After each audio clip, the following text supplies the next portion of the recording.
সঙ্গে সবার সঙ্গে। বিসমিল্লাহির রহমানির রহিম।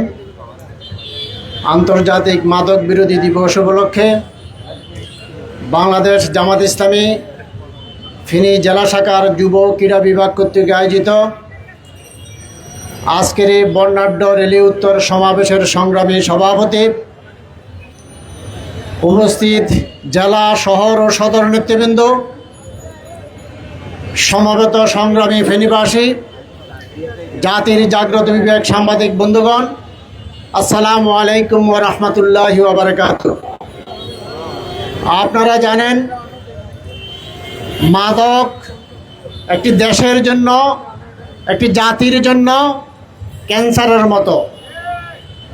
ক্যান্সার যেভাবে একজন মানুষের শরীরকে নিঃশেষ করে দেয়, ঠিক মাদক একটি জাতির এবং একটি দেশের যুব সমাজকে নিঃশেষ করে দিচ্ছে। আজকে বাংলাদেশে যে সরকার প্রতিষ্ঠিত, এটা জনগণের নির্বাচিত সরকার। আমরা আশা করেছিলাম জনগণের নির্বাচিত সরকার দেশকে সন্ত্রাসমুক্ত, মাদকমুক্ত, চাঁদাবাজমুক্ত একটি কল্যাণকর রাষ্ট্রে পরিণত করবে। কিন্তু দুঃখের বিষয়, আমরা দেখতে পাচ্ছি গত 6 মাসে বাংলাদেশে মাদকের কারবার আরও অনেক বেড়ে গেছে। চোরাচালানি বেড়ে গেছে, সন্ত্রাস বেড়ে গেছে, চাঁদাবাজি বেড়ে গেছে। এদেশের জনগণ নির্বাচিত সরকার থেকে সেটা কখনো আশা করে না। আমরা আজকের এই সমাবেশ থেকে সরকারকে বলতে চাই, সরকারের সকল এজেন্সিকে বলতে চাই, মাদকের ব্যাপারে একটি জিরো টলারেন্স দেখান। এদেশের যুব সমাজ, যে যুব সমাজের হাতে আগামীর বাংলাদেশ নির্ভর করছে, এই যুব সমাজকে বাঁচাতে হলে মাদকের ছোবল থেকে যুব সমাজকে রেহাই দিতে হবে। যারা মাদক কারবারি, যারা মাদক ব্যবসায়ী, অনতিবিলম্বে তাদেরকে আইনের আওতায় এনে দৃষ্টান্তমূলক শাস্তি দিতে হবে। এখানে কোনো দল মত বাছাই করার কোনো সুযোগ নেই। আমরা বাংলাদেশ জামাত ইসলামীর পক্ষ থেকে দৃঢ়ভাবে ঘোষণা করতে চাই, অনতিবিলম্বে দেশকে মাদক মুক্ত করুন, যুব সমাজকে দেশ ও জাতির জন্য সম্পদে পরিণত করুন, যুব সমাজের জন্য কর্মসংস্থানের ব্যবস্থা করুন। যুব সমাজকে দেশের সম্পদে পরিণত করতে হলে মাদককে নির্মূল করতে হবে। পাশাপাশি আমাদের বাংলাদেশের পাশে যে সবচেয়ে বড় প্রতিবেশী দেশ রয়েছে, তাদের সাথে আমাদের প্রায় 4150 কিলোমিটার সীমান্ত। তারা এই সীমান্তের ওপারে সকল মাদক কারখানা বসিয়ে আমাদের দেশটাকে মাদকে সলাপ করতে চাচ্ছে।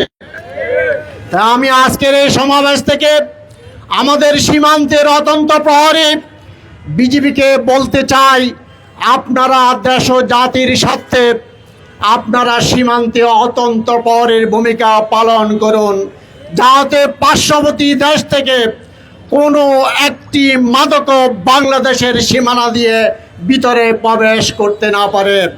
এবং যারা বাংলাদেশে মাদকের কারবারি আছে, মাদক ব্যবসায়ী, সরকারকে দাবি জানাতে চাই, অনতিবিলম্বে তাদেরকে বিচারের মুখোমুখি করুন।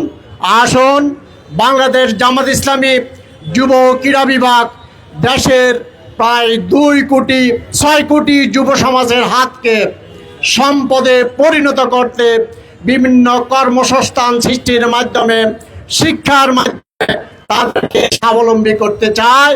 আসুন, জামাত ইসলামীর এই কর্মকাণ্ডকে আমরা সর্বাত্মক সহযোগিতা করি এবং সরকারের কাছে দাবি জানাচ্ছি, সকল মাদক নির্মূল করার ক্ষেত্রে যদি আপনারা ভূমিকা পালন করেন, আমরা আপনাদের সাথে পাশে থাকব, সহযোগিতা করব।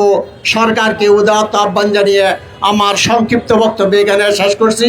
আসসালামু আলাইকুম ওয়া রাহমাতুল্লাহ। ধন্যবাদ সম্মানিত মেহমানকে। আন্তর্জাতিক মাদক বিরোধী দিবস উপলক্ষে বাংলাদেশ জামাত ইসলামী ফেনী জেলার যুব ক্রীড়া বিভাগের উদ্যোগে আজকের এই র্যালি এবং র্যালি পরবর্তী সংক্ষিপ্ত সমাবেশে এই পর্যায়ে প্রধান অতিথির বক্তব্য রাখার জন্য অনুরোধ করছি বাংলাদেশ জামাত ইসলামী ফেনী জেলার সম্মানিত সেক্রেটারি, বাংলাদেশ ইসলামী ছাত্র শিবিরের ফেনী জেলার সাবেক সংগ্রামী সভাপতি জনাব মাওলানা আব্দুর রহিম ভাইকে। আসসালামু আলাইকুম রহমতুল্লাহ। আন্তর্জাতিক মাদক বিরোধী দিবস উপলক্ষে ফেনী জেলা জামাত ইসলামীর যুব বিভাগ কর্তৃক আয়োজিত র্যালি পরবর্তী সমাবেশের সম্মানিত সভাপতি, ফেনী জেলা জামাত ইসলামী যুব বিভাগের সম্মানিত সভাপতি জনাব অধ্যাপক নজরুল ইসলাম, উপস্থিত রয়েছেন জেলা নেতৃবৃন্দ, শহর নেতৃবৃন্দ, সমবেত ফেনীবাসী। যুব শ্রেণী হচ্ছে একটি দেশের সবচাইতে মূল্যবান সম্পদ। আমরা আমাদের এই সম্পদকে হারিয়ে ফেলছি।